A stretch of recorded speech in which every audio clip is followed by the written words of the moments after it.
Good morning, welcome back to my channel. তোমরা সবাই কেমন আছো? আশা করি ভালোই আছো, আমিও ভালোই আছি। তো চলো আজকের ব্লগটা শুরু করা যাক। এখন বাজে 4:38।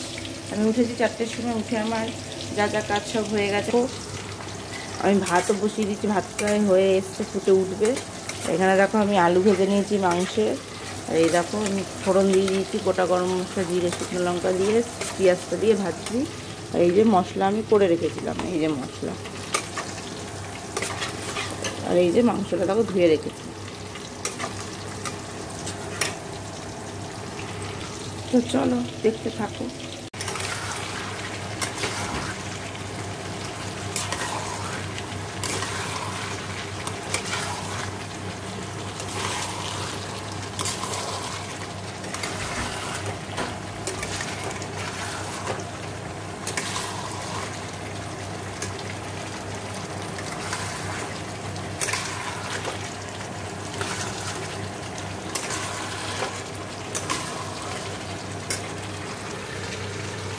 মাংসটা কষে নিচ্ছি, ভাতটা হয়ে একটু হবে দেখো।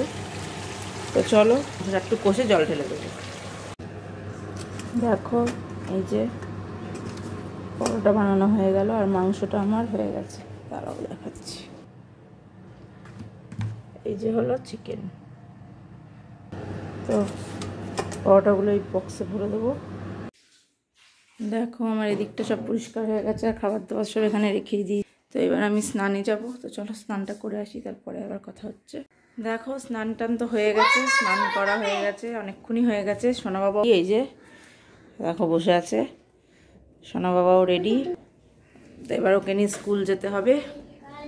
তো চলো, ওর খাওয়া দাওয়া সবই হয়েই গেছে। তো চলো ওকে নিয়ে আবার স্কুল যাব। চলো পরে আবার কথা হচ্ছে। এখনো মতো টাটা। দেখো সোনা বাবাকে স্কুলে দিয়ে চলে এসেছি। সকালবেলা তখন মেঘলা মেঘলা ছিল, এখন তো রোদটা বাইরে।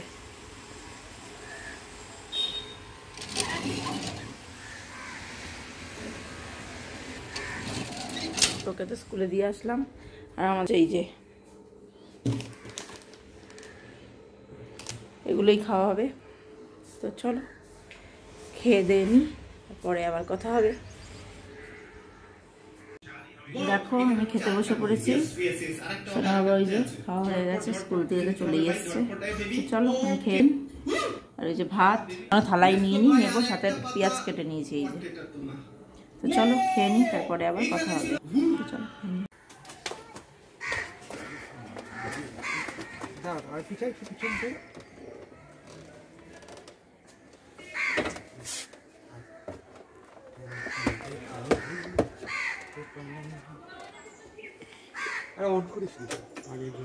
টাটা।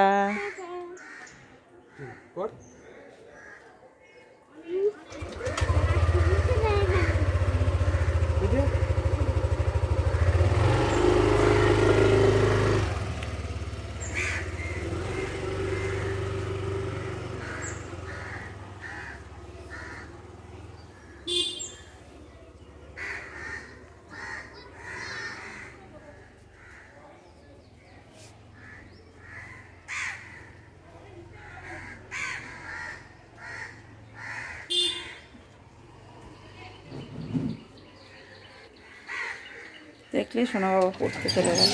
তো চলো পরে আবার কথা হবে। Good evening. তো চলে এসেছি রান্নাঘরে। দেখো এসে আমার মার জন্য চা করা, জল গরম করা হয়ে গেছে। মাকে চাও দিয়ে দিয়েছি। ওই দেখো মা বসে আছে, চাও খাচ্ছে, বোঝা যাচ্ছে কিনা জানি না। আর এদিকে সোনা বাবা পড়ে চলেও ওই যে। আর এদিকে দেখো আমি নলেন গুড়ের রসগোল্লা বানিয়েছি। এই যে কেমন হয়েছে জানি না, প্রথম করলাম।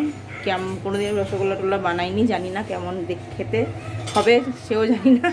বানালাম, তাও দেখো চেপটে চেপটে, কিন্তু তুলতুলে হয়েছে বলে মনে হচ্ছে। এই দেখো সফট স্পঞ্জি আছে এই যে। তো চলো নামিয়ে নিই, এটা নামিয়ে দেখাচ্ছি। এই দেখো নামিয়ে নিয়েছি, প্রথমবার বানালাম। দেখো ফেটেও যাচ্ছে, মানে আর একটু ফুলতে টুলতে হয়তো বা কিছু। আমি নামিয়ে নিলাম, প্রথমবার বানাবো, জানি না কেমন হয়েছে। চলো এবার আমরা চা বানাবো। দেখো কফি বানিয়ে নিলাম, কেউ লিকার চা খাবে তাই লিকার চা দিয়ে আসলাম, তাই আমি আর চা বানালাম না, কফি বানিয়ে নিলাম। তো খাই, তারপর রান্না এগুলো মাঝামাঝি করে কালকে রান্নারটা কাটবো। চলো দেখতে থাকো। দেখো আমার এদিকটা সমস্ত পরিষ্কার হয়ে গেছে, কালকের রান্নার কাটাকুটো হয়ে গেছে। কালকে ট্যাংরা মাছ, আলু বেগুন দিয়ে ট্যাংরা মাছ করব আর শিম বাটা করবো। তা ট্যাংরা মাছে সব কেটে রেখেছি, আলু বেগুন কেটে রেখেছি। আর কি বলে, শিম বাটার জন্য শিমটাকে আমি একটু ভাপিয়ে নিয়ে ঠান্ডা করে আর কড়াইতে কালো জিরে রসুন কাঁচা লঙ্কা একটু টেলে নিয়ে, মানে শুকনো কড়াইতে একটু টেলে নিয়ে ঠান্ডা করে বেটে রাখলাম। কালকে সকালে তেল দিয়ে নুন হলুদ মিষ্টি দিয়ে নেড়ে চেড়ে নেবো, হয়ে যাবে। আর ট্যাংরা মাছটা ধুয়ে টুয়ে রেখে দিয়েছি। এবার সোনা বাবাকে পড়তে বসাবো। তো চলো ওকে পড়িয়ে নিই, তারপর কি খাই দেখি। তো চলো আগে পড়িয়ে নিই, দেরি হয়ে গেছে অনেক। তো চলো পরে আবার কথা হচ্ছে। দেখো আমার সোনা বাবাকে পড়ানো হয়ে গেল, এবার ওকে খাওয়াতে হবে। আমি ভাবছি একটা ম্যাগি বানিয়ে খেয়ে নেবো। তো চলো আজকের ব্লগটা তাহলে আমি এখানেই শেষ করছি। যদি ভালো লাগে অবশ্যই লাইক কমেন্ট শেয়ার করবে, আর চ্যানেলটি সাবস্ক্রাইব করে দিই, পাশে থাকা বেল আইকনটিকে প্রেস করে দেবে। তো চলো আজকের মতো এখানেই, দেখা হচ্ছে নেক্সট ব্লগে। তো টাটা আর গুড নাইট। তোমরা সবাই ভালো থেকো, সুস্থ থেকো, গুড নাইট। তো টাটা।